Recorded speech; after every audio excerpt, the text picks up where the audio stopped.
So this game has been kind of a sleeper after being revealed a handful of months ago, and it came out, everybody talked about it, it was all over the place, and then it seems like everybody kind of forgot about it. And I think it's because it's one of those games that looks like a tech demo and people kind of disconnected from the reality that, oh no, this is a video game from a very accomplished group.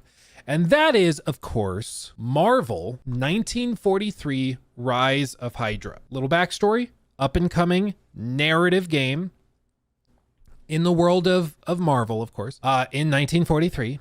And it is a graphical powerhouse, okay? This was shown off as part of the Unreal Engine 5 demo sets that they had. And it's actually coming from the studio, Skydance New Media. And this is a group headed up by the one and only Amy Hennig. And if you don't know who Amy Hennig is, that's okay. She is one of the OGs responsible for the Uncharted series. So she is mainly known for like sort of the blockbuster adventure games that are very cinematic, that are really beautiful, maybe lack a little bit of gameplay complexity. Maybe they lack scale. You know, they typically are shorter games, but they focus on production value above everything else. And it seems that this is probably a similar thing. Now, my gut is telling me that this is one of those games that is a showcase game. That usually means that they're going to be short. It usually means they're going to be graphically really stunning, but things will be on railroad tracks. They will be pretty limited in scope and scale. Levels will be pretty narrow because the primary goal is for it to look really good in a showcase, just like justifying why the Unreal Engine 5 is the best engine around and all that. But it's not going to scale. You know, there's a difference between something looking really good in a sliver like this and something being scalable up to the size of a large game that's like 30, 40, 50 hours long. The classic example of this would be, of course, as you guys are already alluding to in chat, the announcement trailer for the Order 1886 caught people by a similar way because it looked graphically stunning. This is over a decade old. This still would be considered very graphically impressive for today, just with higher resolutions. And this was an early announcement for the PlayStation 4.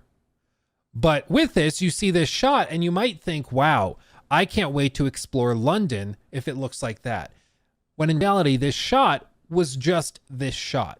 You can't walk on that bridge. You can't go over to Big Ben. You can't go over here. Like, it is just a shot for the sake of being a shot.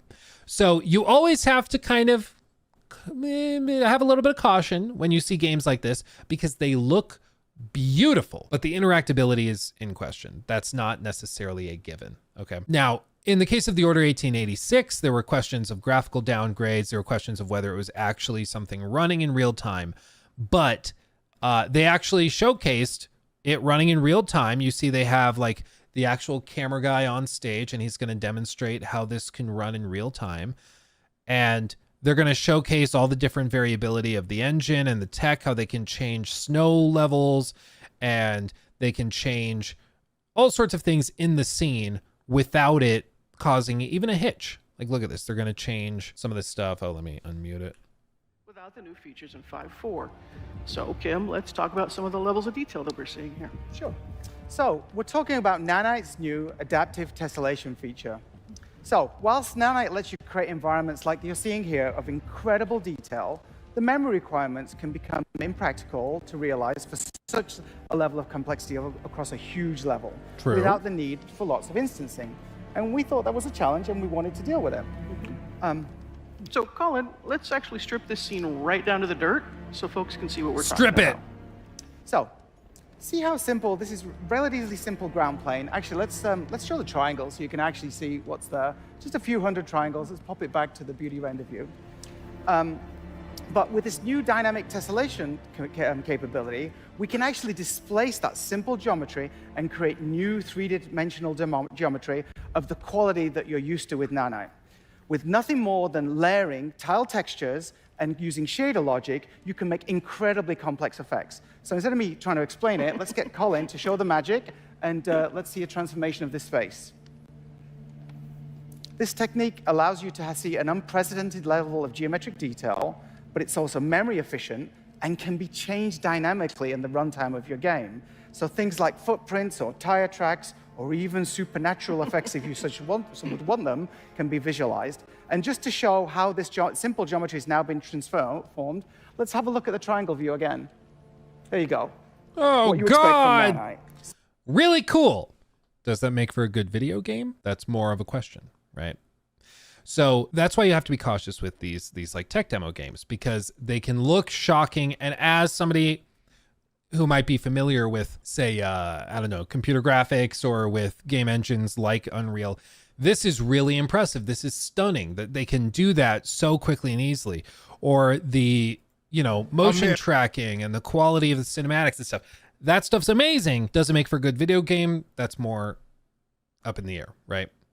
And I think that still remains to be seen. But this game is expected to come out sometime next year. This is one of those 2025 releases. And they actually just today announced that they have a publisher for the game now, which previously they didn't have. PlayOn will publish Uncharted directors Marvel 1943 Rise of Hydra. And if you don't know PlayOn, as they go through, the publisher, formerly known as Koch Media, some people pronounce it as Koch Media. That's really, really funny, but no, that's not actually accurate.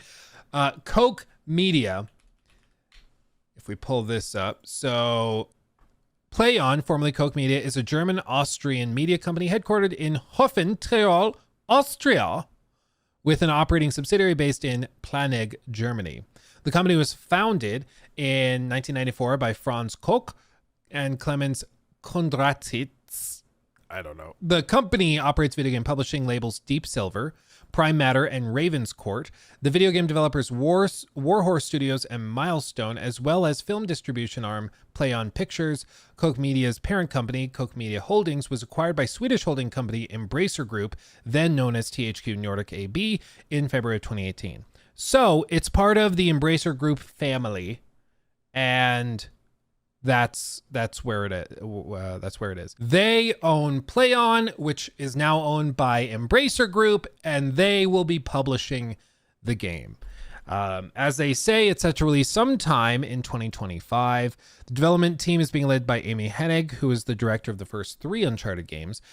Quote, "We believe PlayOn is the perfect publisher partner for the multi-platform worldwide release of Marvel 1943 Rise of Hydra," Skydance co-president Julian Beek said in a statement. "For our studio's debut title, we're crafting an original Marvel story directed by Amy Hennig. We're thrilled to have found a global publisher that shares our ambitious visions for the project." PlayOn CEO said, "We are proud to partner with Skydance Games and industry legend Amy Hennig on what is one of the most anticipated AAA games in development. This partnership between 2 ambitious independent companies is a testament to PlayOn's ongoing mission to become a global force in video game publishing." Okay. According to the official plot blurb for Marvel 1943 Rise of Hydra, quote, "In the chaos of the war, worlds collide. Captain America and Azuri, the Black Panther of the 1940s, must overcome their differences and form an uneasy alliance to confront their common enemy. Fight alongside Gabriel Jones of the Howling Commandos and Nanali, a Wakanda spy embedded in occupied Paris. They must join forces to stop the sinister plot that threatens to turn the havoc of World War II into the ultimate rise of Hydra." Interesting concept, but again, like, scope is the big question. What we've seen so far are the areas of occupied Paris. We haven't really seen any of this stuff. Anything in anywhere else. So I don't really know if this is going to be a 4-hour game that costs $70 or if it's going to be like 15 to 20 hours and it's actually pretty large in scope, pretty wide open. That's where we're at. Here's a question though for all of you guys in chat. Yeah, it's Wakanda. It's Wakanda. Yeah. But I would imagine there's more locations than just Paris and Wakanda. So I would imagine that there's going to be a wider spread, but maybe that's it. Maybe it literally is. You do 2 hours in Paris, 2 hours in Wakanda, and then another hour back in Paris, and that's the game. I don't know. But we just don't have any clear idea yet. But here's a question for all of you guys. This game launches looking the way that it looks. I mean, it's a very graphically amazing game. Production values through the roof. What hour count is the lowest? Like what is the floor for you to consider it a reasonable purchase, let's say it's $70. Let's say it's 70. We don't know if it is. It might be 30, might be 40, we don't know. But what is a reasonable length for a $70 purchase that is this high production value? Because obviously if it's like really low production value, your standard is going to be much higher. It needs to have amazing gameplay, be very ambitious that way. But if it's a really high production value on the cinematic side, where does it have to be?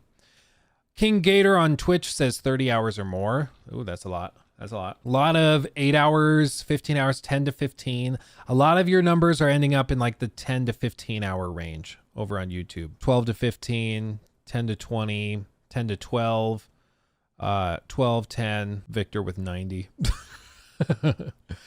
I think personally, Alligator says 12. Marcus says 15 to 20 is a sweet spot. Seymour says needs to be at least 15 hours gameplay, but then also how long are cutscenes? I think that's a good question, Seymour.